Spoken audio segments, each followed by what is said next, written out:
They said he was not ready. They said his stats were a disaster.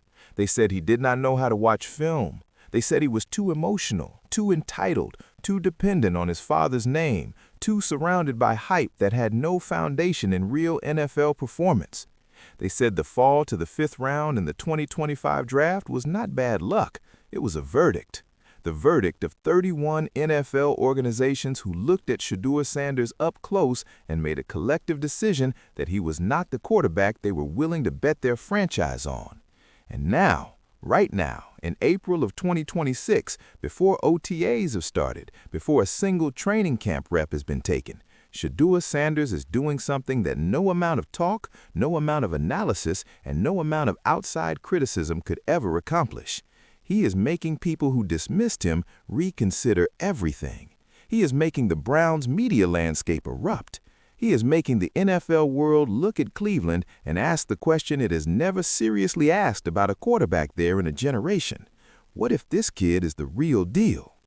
This is the story of a 24-year-old man who was told at every single stage of his career that he was not quite right, not quite talented enough, not quite professional enough, not quite ready, and who has responded to every single one of those moments with the same answer, by showing up, by working, and by letting the game speak for him in ways that the critics never anticipated.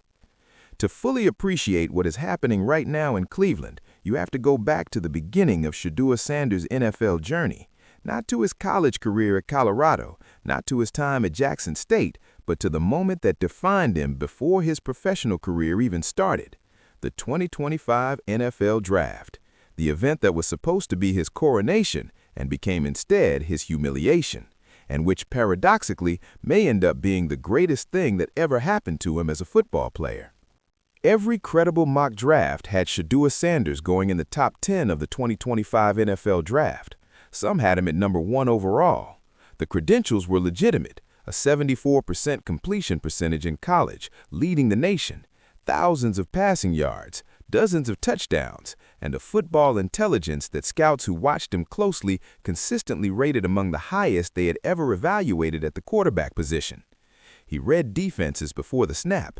He processed information quickly. He had a quick release that reminded experienced evaluators of the best pocket passes they had studied throughout their careers. But then the pre-draft process happened.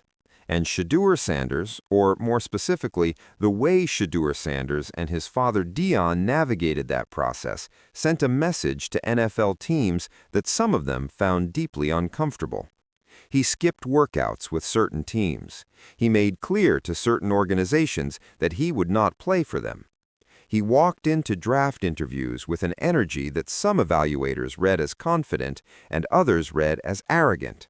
And whether those characterizations were fair or unfair, whether they were rooted in legitimate evaluation or in something more uncomfortable about who his father is and what Sanders represents in a league where certain kinds of confidence are welcomed and others are quietly punished, the result was undeniable. As fourth in line on the Browns' depth chart, he never got the number of reps needed to make a strong impression. The time he missed last August due to an oblique strain ended any real chance he had to climb the depth chart, and according to The Athletic's Zach Jackson, there probably wasn't much chance of that happening anyway. Sanders himself felt he didn't get a fair shake last spring and summer. Fourth string, on a team with 4 quarterbacks. A man who was supposed to be a top 5 pick. A man whose college tape was being compared to some of the best quarterback prospects of the previous decade, was sitting at the bottom of a depth chart in Cleveland, getting almost no reps, watching games from the sideline, and being asked to be patient while a franchise in chaos figured out what it was doing at the most important position in football. And then the injuries hit. Joe Flacco was traded. Dylan Gabriel went down with a concussion against Baltimore, and suddenly the 4th-string quarterback, the 5th-round pick, the afterthought, the man who was supposed to sit and learn for at least a full year, was being told to get his helmet and warm up. He was starting, in the NFL, ready or not. Sanders won his first start against the Las Vegas Raiders, completing 11 of 20 attempts for 209 yards with a touchdown and an interception in a 24-10 Browns win. Speaking after the game, Sanders said, "I was off balance for a little bit the past couple of months of my life, but it was different, but I'm thankful to be back where I am." He added about failure, "Ain't gonna happen." Ain't going to happen. Delivered with the kind of calm certainty that you cannot manufacture and cannot fake. This was not the statement of a player performing for the cameras. This was a young man who had been waiting for this moment, who had been preparing for this moment, even when the preparation felt pointless because nobody was going to give him the job, speaking from a place of absolute internal conviction. Failure is not going to happen. Not to me, not here, not now. He went on to start 7 games for the Cleveland Browns. He posted a 3-4 record, a record that included wins over divisional opponents, including victories at the end of the season that were not supposed to be possible for a team that was already eliminated from playoff contention. And then the season ended, and the criticism came back. Because in the NFL, there is never a moment of peace. There is never a moment where the noise stops long enough for a young player to simply breathe and process what he has accomplished and what he still needs to improve. The critics had numbers, real numbers, numbers that were genuinely difficult to ignore. Sanders finished his rookie season completing 56.6% of his passes for 1,400 yards, 7 touchdowns, and 10 interceptions, affirming that the raw talent was evident, but so were the growing pains. Pro Football Network. The interception total was the most damaging stat on that line. 10 interceptions in 7 starts, a highest interception rate among qualifying starters in the entire NFL. For a quarterback whose entire selling proposition at the college level was his accuracy and his decision-making, those numbers were jarring. They gave every critic exactly the ammunition they needed. They gave every person who had questions about Sanders before the draft the ability to say, "See, we told you, he is not ready. He was never ready. The fall to the 5th round was not an injustice, it was a warning." And then the most incendiary report of the entire offseason landed. The Athletic's Jason Lloyd, speaking on 92.3 The Fan, said that the Cleveland Browns were far from impressed with Sanders' work habits, telling the radio program, "Enough people have said things like, doesn't watch a ton of film, doesn't really know how to watch film, had to sort of be shown how to watch film, doesn't know what he's looking at on the field." Newsweek. Does not watch film, does not know how to watch film, had to be shown how to watch film. For a quarterback who was supposed to be one of the most intellectually advanced prospects in years, a player whose football IQ was cited as one of his primary strengths throughout the pre-draft process, those words were a nuclear bomb dropped into the middle of an already volatile situation. The critics seized on them instantly. Social media exploded. The not ready narrative that had been building all offseason suddenly had specific, sourced, credible-sounding evidence to support it. Shedeur Sanders did not know how to watch film. The 5th-round pick was confirmed. The fall was deserved. He was not ready. He had never been ready. And Cleveland was about to spend another year trying to figure out who their quarterback was, because the obvious answer was, apparently, not the answer at all. Except something was also happening that the critics were not fully accounting for. Something quiet, something that does not generate the same kind of social media engagement as a damning report about film study habits. Something that unfolds not in press conference rooms or on television panels, but in the hallways and weight rooms and film sessions of an NFL facility at 6 o'clock in the morning before anyone else arrives. Shedeur Sanders was in that building every day, all winter, when nobody was required to be there, when the voluntary nature of the NFL offseason gave him every legitimate reason to be somewhere else, to be at home, to be training with private coaches in warm weather, to be doing anything other than sitting inside the Cleveland Browns facility in the middle of an Ohio winter, absorbing a new playbook under a new coaching staff. He was there anyway. Owner Jimmy Haslam discussed Sanders last week, saying he has been in Cleveland the better part of the winter, hitting the facility early and looking sharper physically. Haslam's praise wasn't just about Shedeur's reps, it was also about his presence. Sanders stuck around when he didn't have to. He bought in early. Last word on NFL. And then Todd Monken, the new head coach, the man who built the most sophisticated passing offense in the NFL around Lamar Jackson, the man whose evaluation of quarterbacks over 30 years of coaching carries more weight than virtually any other opinion in the building, said it publicly, explicitly, and on the record at the NFL Annual League meetings in Arizona. Browns HC Todd Monken notes that Shedeur Sanders has been in the building a bunch the last few months, working out. Dylan Gabriel, as far as he's aware, has not, ESPN's Peter Schrager reported. Dylan Gabriel has not. Sanders has. That contrast, delivered publicly by the head coach of the Cleveland Browns, is Shedeur Sanders' response to everyone who said he was not ready. Not a press conference, not a social media post, not a speech, an action. The most direct and powerful form of response available to any professional athlete in any sport. Showing up every single day and doing the work that nobody can take away from you.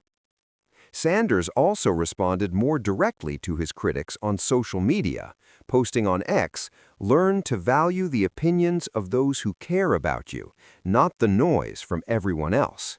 Browns Nation. The noise from everyone else. That single phrase carries the entire weight of everything Shedeur Sanders has experienced since the moment the NFL draft began in April 2025, and his name was not called for hours and hours and hours. The noise of 30 teams passing. The noise of the fifth-round pick label that followed him into training camp and buried him at the bottom of a depth chart. The noise of the criticism after every incompletion, every interception, every game where the raw numbers did not tell the full story of what he was building, and the noise, most recently, most painfully, of a report claiming he did not know how to watch film. That this noise, not the coaches who have worked with him, not the teammates who have played alongside him, not the front office that drafted him in the 5th round because the opportunity to get him at all was too good to pass up, regardless of what round it happened in. The noise from everyone else. And Cleveland's media landscape has reacted to all of this with a passion and a fury that tells you something important about how this city feels about Shedeur Sanders. Because for all the criticism that has been directed at him from national outlets and outside voices, the reaction inside Cleveland, from the reporters who cover the team daily, from the analysts who watch every snap, from the fans who have been waiting for a quarterback to believe in for longer than most of them care to remember, has been something closer to outrage on his behalf. Speaking on ESPN Cleveland, Browns analyst Tony Rizzo was flabbergasted that Sanders had not already been named the starter. How in the hell is Shedeur Sanders not the starting quarterback at this moment? He finished the season on the field, winning his last 2 games. Do you know any other organization that would take a rookie quarterback who got no reps whatsoever in training camp and in the first 10 weeks of the season? They throw him in and feed him to the Lions. Somehow he survives and wins 3 games, including the last 2. Browns Nation. How in the hell? That is not a measured, calibrated response from a professional journalist trying to be objective. That is a man who has watched this team for years, who has seen quarterback after quarterback come through Cleveland and fail, who was in the room when Deshaun Watson was anointed and then watched that anointing turn into one of the most expensive disasters in NFL history, and who now sees a young quarterback doing everything right in the one area that actually matters in the long run, and still being told to prove himself further against a man who has not played a meaningful football game since October 2024.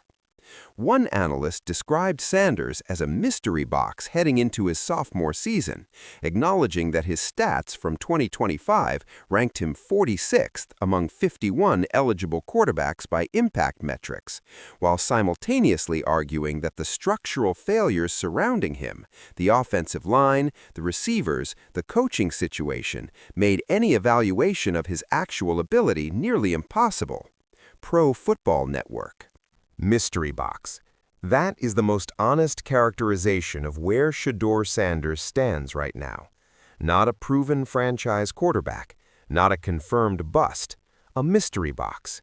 A player who showed enough in 7 starts under the worst possible circumstances to make everyone who watched closely say, there is something here, and who failed badly enough statistically to make everyone who only looked at the numbers say, there is not enough here yet. Browns analyst Tony Grossi, speaking on ESPN Cleveland, said that the evaluation would continue regardless of how the depth chart shakes out. I think even if Watson wins the job, I think Sanders will get enough games, added to last year's 7 starts, minimum of 7 this year. They'll be able to make an evaluation. That evaluation, Grossi suggested, comes with a high bar. A Drake May-level leap is what it would take for Shedeur Sanders to fully secure his future in Cleveland. Pro Football Network. A Drake May-level leap, that is an extraordinary standard to set. Drake May, the New England Patriots quarterback who led his team to a Super Bowl championship in his 2nd professional season, made one of the most dramatic leaps from rookie year to sophomore year that the league has seen in the modern era. Asking Shedeur Sanders to replicate that trajectory is not a small ask. It is a massive ask. And yet there are people inside and outside the Browns organization who believe, genuinely seriously believe, that it is possible. With Monken, the former Baltimore Ravens OC, who built an entire offense around Lamar Jackson, there should be more opportunities for layered window throws that can get the ball out of Sanders' hands relatively quickly. Monken brought Travis Switzer with him from Baltimore to implement an offense that will reward a passer with precision movement, and they are already drilling the quarterbacks on it. The little reporting that has come out of this period suggests that Sanders is taking well to what the coaching staff is pushing. By simply tightening his footwork, making sure his base is set before releasing, the already solid accuracy Sanders displays will continue to improve. Last word on NFL. Already drilling, already responding. A coach who tried to draft him when he was with Baltimore, now getting the chance to install the system he always believed would maximize Sanders' strengths. A quarterback who spent last season throwing into chaos with a broken offensive line and limited receivers, now going to have, for the first time in his professional career, the structure, the scheme, and the support system that was never fully in place around him in 2025. The Browns traded for tackle Titus Howard, signed guard Zion Johnson to a 3-year, $49.5 million deal, and added Elgton Jenkins on a 2-year contract. Tevin Jenkins also returns after finishing last season as a starter. The plan is straightforward. Build a more stable offense and see what Sanders can become with it. Pro Football Network.